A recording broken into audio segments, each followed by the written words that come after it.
बैगन।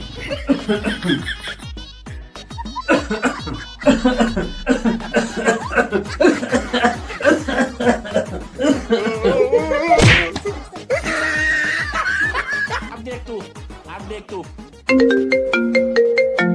देखो फूल।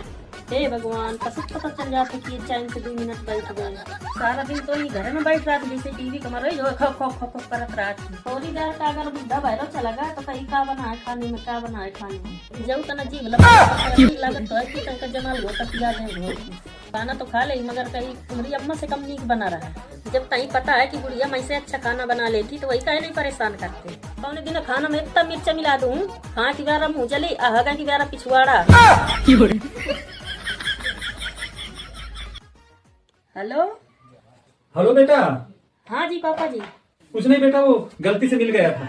हाँ जी पापा जी, गलती से मिल गया। अब मैंने मई से कहूँ गलती हो जाए तो कहीं आंखें आँखी बटा ना।